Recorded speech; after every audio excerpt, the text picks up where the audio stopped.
லூக்கா நற்செய்தி அதிகாரம் 8. இயேசுவின் பெண் சீடர்கள். அதற்கு பின் இயேசு நகர் நகராய் ஊர் ஊராய் சென்று இறை ஆட்சியை பற்றிய நற்செய்தியை பறைசாற்றி வந்தார். 12 அவருடன் இருந்தனர்.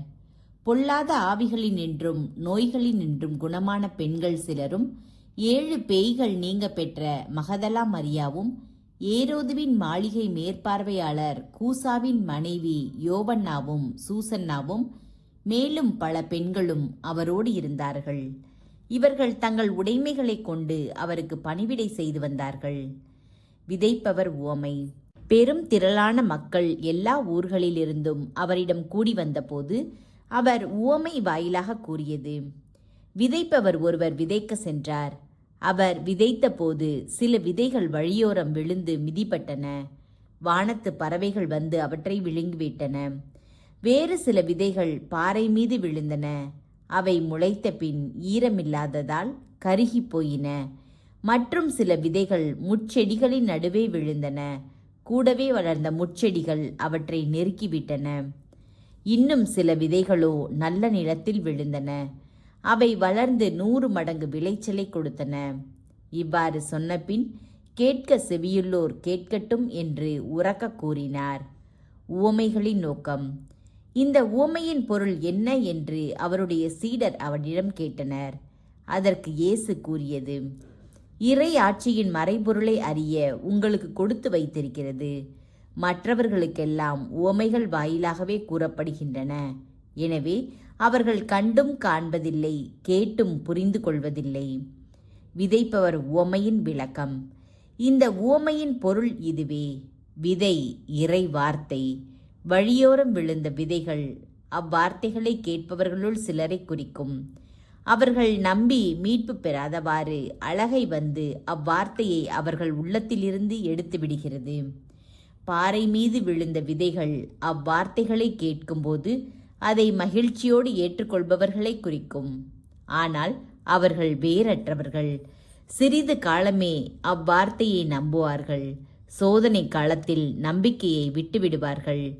முட்செடிகளுக்குள் விழுந்த விதைகள் வார்த்தையை கேட்டும் கவலை, செல்வம், வாழ்வில் வரும் இன்பங்கள் போன்றவற்றால் நெருக்கப்பட்டு முதிர்ச்சி அடையாதிருப்பவர்களை குறிக்கும். நல்ல நிலத்தில் விழுந்த விதைகளோ சீரிய நல் உள்ளத்தோடு வார்த்தையை கேட்டு அதை காத்து மன உறுதியுடன் பலன் தருகிறவர்களை குறிக்கும். விளக்கு உவமை. எவரும் விளக்கை ஏற்றி அதை ஒரு பாத்திரத்தால் மூடுவதில்லை, கட்டிலின் கீழ் வைப்பதும் இல்லை. மாறாக உள்ளே வருவோருக்கு ஒளி கிடைக்கும்படி அதை விளக்கு தண்டின் மீது வைப்பர். வெளிப்படாது மறைந்திருப்பது ஒன்றுமில்லை, அறியப்படாமலும் வெளியாகாமலும் ஒளிந்திருப்பதும் ஒன்றுமில்லை. ஆகையால் நீங்கள் எத்தகைய மனநிலையில் கேட்கிறீர்கள் என்பது பற்றி கவனமாயிருங்கள். உள்ளவருக்கு கொடுக்கப்படும், இல்லாதவரிடமிருந்து தமக்கு உண்டென்று அவர் நினைப்பதும் எடுத்து கொள்ளப்படும். இயேசுவின் உண்மையான உறவினர்.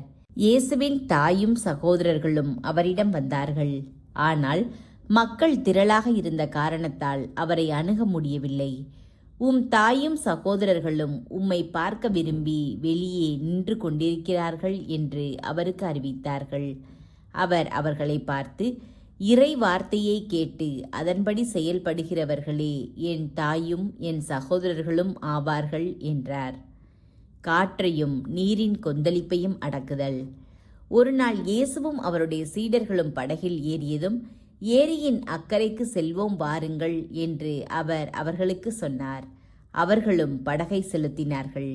படகு போய்க் கொண்டிருந்த போது அவர் ஆழ்ந்து தூங்கிவிட்டார். அப்பொழுது ஏரியில் புயல் அடித்தது. படகு நீரால் நிரம்பியது. அவர்கள் ஆபத்துக்கு உள்ளானார்கள். அவர்கள் ஆண்டவரிடம் வந்து, ஆண்டவரே, ஆண்டவரே, சாகப்போகிறோம் என்று சொல்லி அவரை எழுப்பினார்கள். அவர் விழித்தெழுந்து காற்றையும் நீரின் கொந்தளிப்பையும் கடிந்து கொண்டார். உடனே அவை ஓய்ந்தன. அமைதி உண்டாயிற்று. அவர் அவர்களிடம், உங்கள் நம்பிக்கை எங்கே என்றார். அவர்கள் அச்சமும் வியப்பும் நிறைந்தவர்களாய், இவர் காற்றுக்கும் நீருக்கும் கட்டளையிடுகிறார், அவை இவருக்கு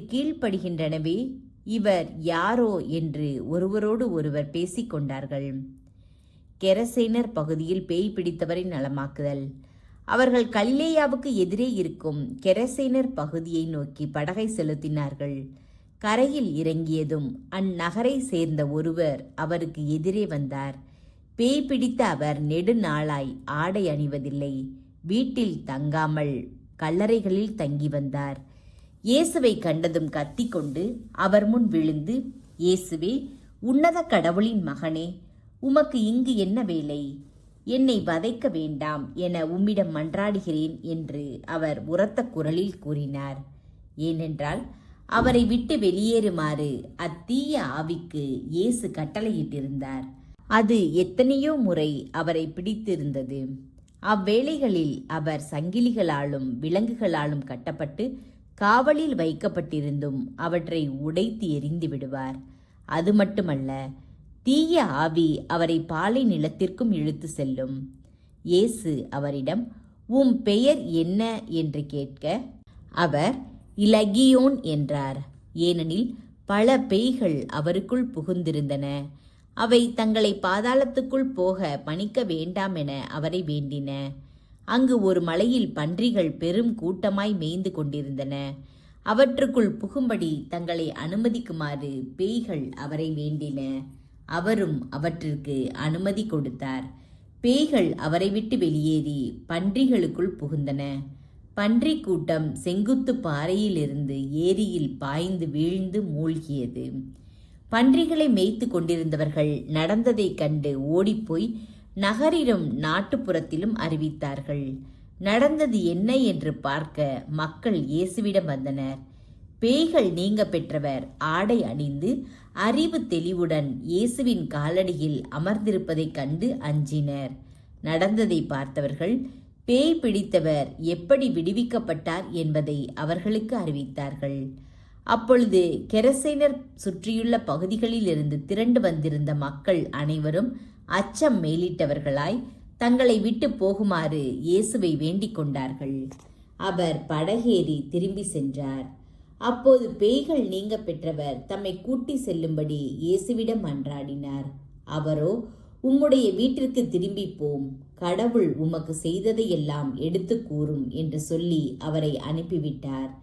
அவரும் நகரமெங்கும் போய் இயேசு தமக்கு செய்ததையெல்லாம் அறிவித்தார். இரத்தப்போக்குடைய பெண் நலம் பெறுதலும் சிறுமி உயிர்த்தெழுதலும். இயேசு திரும்பி வந்தபோது அங்கே திரண்டு அவருக்காக காத்திருந்த மக்கள் அவரை வரவேற்றனர்.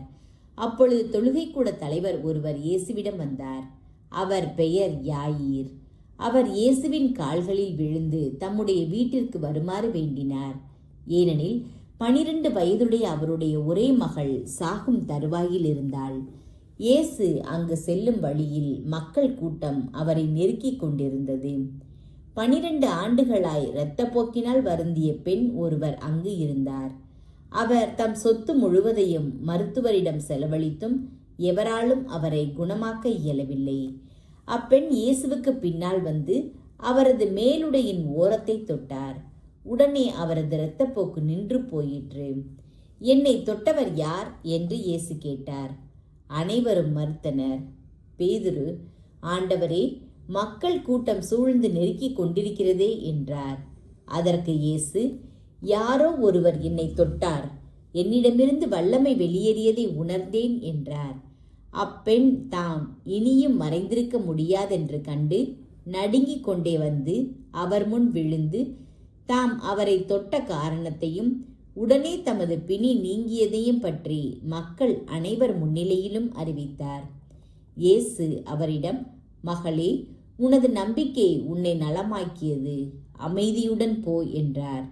அவர் தொடர்ந்து பேசிக் கொண்டிருந்த போது தொழுகைக்கூட தலைவருடைய வீட்டிலிருந்து ஒருவர் வந்து, உம்முடைய மகள் இறந்து விட்டாள், இனி போதகரை தொந்தரவு செய்ய வேண்டாம் என்றார்.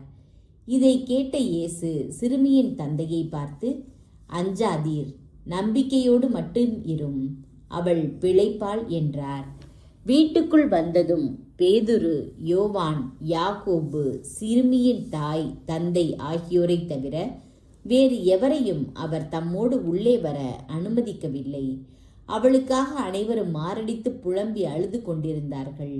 இயேசுவோ, அழாதீர்கள், இவள் இறக்கவில்லை, உறங்குகிறாள் என்றார். அவள் இறந்துவிட்டாள் என்று அறிந்திருந்ததால் அவரை பார்த்து அவர்கள் நகைத்தார்கள். அவர் அவளது கையை பிடித்து, சிறுமியே, எழுந்திடு என்று கூப்பிட்டார்.